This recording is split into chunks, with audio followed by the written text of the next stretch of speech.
ইন্নাল্লাহা হুয়ার রাজ্জাকু যুল কুওয়াতিল মাতিন। তিনি রিজিক দিতে সক্ষম, তিনি ছাড়া আর কেউ সক্ষম নন। সুলাইমানকে আল্লাহ পুরা বিশ্ব চরাচরের রাজত্ব দিয়েছিল। কোরআন বলছে এত বড় রাজত্ব কিয়ামত পর্যন্ত আর কাউকে আমি দেইনি, দেব না, তুই রাজত্ব কর। রিজিক দেওয়া হইল আমার কাজ, তুই পারবি না, এটা দাঁত দিস না।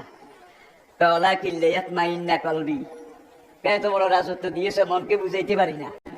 নবী আবার বলে ওলা কিল্লে ইয়াতমাইন্না কলবি, রব্বুল আলামিন এত বড় বিশাল রাজত্ব দিয়েছে দুনিয়াব্যাপী, শুধু মানুষের নয়, মানব দানব জিন দৈত্য দানব পশু পক্ষী কীট পতঙ্গ এমনকি পিঁপড়া সবকিছুর বাদশা ছিলেন।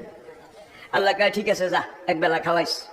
কোন দিন এটা অমুক মাসের এত তারিখ, বৃহস্পতিবার, দুপুরের খানা আমি আমার সব প্রজাদেরকে খাওয়াবো। আল্লাহকে তাইলে আমি কি করব? সুলাইমান শিখাই দেয়, বলে দেয় রব্বুল আলামিন ওই দুপুরের বেলা তুমি তোমার রিজিকের এইটা স্টপ করো, তুমি স্টপ করো, তোমারটা থামাও, আমি খাওয়াবো। আল্লাহ কাছে পারলে খাওয়া। 40 দিন পর্যন্ত রান্না হলো। আপনারা জানেন, অনেকেই শুনে, বড় বড় ড্যাগ, এক একটা ড্যাগে এক একবার 80,000 মণ রান্না হতো। চাল ডাল গোস্ত, অথবা গোস্ত রেজালা বিরিয়ানি, পোলাও ভাত, রুটি, যে যেটা খায় আর কি। 40 দিন পর্যন্ত এইভাবে। আর যেই ড্যাগে 80,000 মণ ধরে, এই ড্যাগের মধ্যে চাল ডালবে কেমনে? ড্যাগের মাথা কোথায়? কেরেন্য তো আসিল না, ঠিক কিনা বলেন? নবী সুলাইমান জিনেরে কয় তোরা আয়, তোরা আয়, তোরা তো এক একটা বড় বড় সুরত দেখতে পারো, সেগুলো ইবলিসের গোষ্ঠী কিন্তু, ঠিক কিনা বলেন? তোরা ওই ড্যাগ এটারে লোড আনলোড কর, লোড। এখন ভাই জিনেরা পানি দিয়ে জিনিস দিয়ে ভরপুর করে দিয়েছে।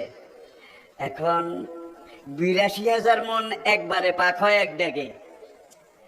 এটা তলার মধ্যে 40 দিন আগুন দিলেও তো তলা গরম হবে কিনা আল্লাহ তাআলা ভালো জানে।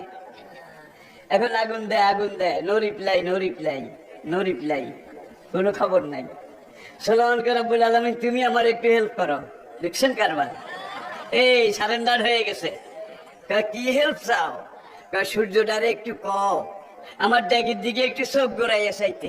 আল্লাহু আকবার, আল্লাহু আকবার। আল্লাহ বলবেন যা, মঞ্জুর করলাম। এই ড্যাগের তলা আগুন দিয়ে খানা সিদ্ধ করার ক্ষমতা তোর নাই, আমি সূর্যকে দায়িত্ব দিলাম। অজালনা সিরাজাও ওয়াহাজা ওয়াশ-শামসি ওয়াদুহাহা ওয়াল কামারে ইযা তালাহা। সূর্যের টেম্পারেচার কত, উত্তাপ কত? 30 কোটি ডিগ্রি সেলসিয়াস, 30 কোটি ডিগ্রি সেলসিয়াস।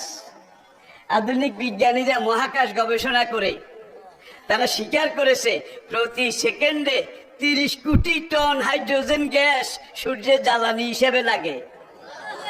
সেকেন্ডে 30 কোটি টন, মিনিটে, ঘন্টায়, দিনে, মাসে, বছরে। কিছু বিজ্ঞানী তারা বলল সেকেন্ডে 30 কোটি টন, টেম্পারেচার হলো 30 কোটি ডিগ্রি, উত্তাপ। উত্তাপ 2200 ডিগ্রিতে লোহা গলে, পাকা লোহা, ইস্পাত লোহা। 2200 ডিগ্রি তাপ টেম্পার দিলে এটা গলে পানি হয়ে যায়। তাহলে 30 কোটিতে কি গলে? খাইছে রে, খাইছে। একদল বিজ্ঞানী বলল তোমরা দেখো একটু খবর লইতে পারো কিনা, সেকেন্ডে 30 কোটি টন, সেকেন্ডে 30 কোটি টন। কোন দিন জানি এই গ্যাস শেষ হয়ে যায়, ফুরিয়ে যায়। গ্যাস শেষ হয়ে গেলে তো সূর্য নিভে যাবে, কি গ্যাসে তো জ্বলে। যদি এইভাবে সূর্যটা নিভে যায়, এজা বারেকাল বাসারো খাসাফাল কামারো অজবে আশ-শামসু আল কামারো ওয়াকুলুল ইনসানু ইয়াউমাইজিন আইনাল মাফারো। আল্লাহু আকবার, কি সাংঘাতিক কথা রে বাবা। বৈজ্ঞানিকরা সূর্যের ডাইনে বামে, সামনে পিছনে এই যে হাইড্রোজেন গ্যাস সেকেন্ডে যেটা 30 কোটি টন করে খায়, এইটাকে পরীক্ষা নিরীক্ষা করে তারা স্বীকার করছে আরো 500 কোটি বছর সামনে 500 কোটি বছর সেকেন্ডে 30 কোটি টন করে জ্বালিয়ে জ্বলে থাকার মতো গ্যাস সেখানে রিজার্ভ আছে। এত বড় সূর্যেরও রেজিক দিতে পারে কে? আর ওই যে সাগর মহাসাগরের মাছের কথা বলছি, মিকাইল আলাইহিস সালাম রুজি বন্টন করেন। সেই মিকাইল বোধহয় কোনো একদিন সাগরের পাড়ে গিয়ে পানির কাছে মুখ নিয়ে এই 4 টন একবারে খায় একদিনে। এই মাছদেরকে উদ্দেশ্য করে বলেছেন, বেশি করে শ্যাওলা খান, ভাতের উপর চাপ কমান, মাছের উপর চাপ কমান। কইছে কইছে যত পারো খাও, রেজিকের মালিক কে? মা ইন্দাকুম তানফুদু ওমা ইন্দাল্লাহে বাক। তোমাদের হাতে যেটা আছে শর্ট, অল্পতে শেষ হয়ে যাবে, কিন্তু আল্লাহর হাতে যেটা আছে এটা শেষ হওয়া তো দূরের কথা, কোনোদিন কমবেও না। আমাদেরকে কিন্তু কেউ কেউ বলেছে বেশি করে আলু খান, ভাতের উপর চাপ কমান। টেম্পার যেটা, এটাকে যখন ডাইরেক্ট দিয়ে দেয় লগে লগে করি বা সিদ্ধ ঢালো, আবার দাও, আবার ঢালো, ঢালে এইভাবে 40 দিন 40 রাত রান্না শেষ। আল্লাহ সুলাইমান নবীকে বললেন, আর কত? তোমার তারিখ তো 40 দিন পরে, 41 দিনের মাথায়। অনেক অনেক তৈরি করেছি, অনেক। এখন আমার জিন সৈন্যরা, দৈত্য দানব সৈন্যরা, মানব সৈন্যরা 40 দিন পর্যন্ত এইভাবে এইভাবে পাকিয়েছে। খাদ্যের স্তূপ মেঘের উপরে উঠে গেছে, স্তূপ। আল্লাহকে খাওয়াও, ঠিক আছে।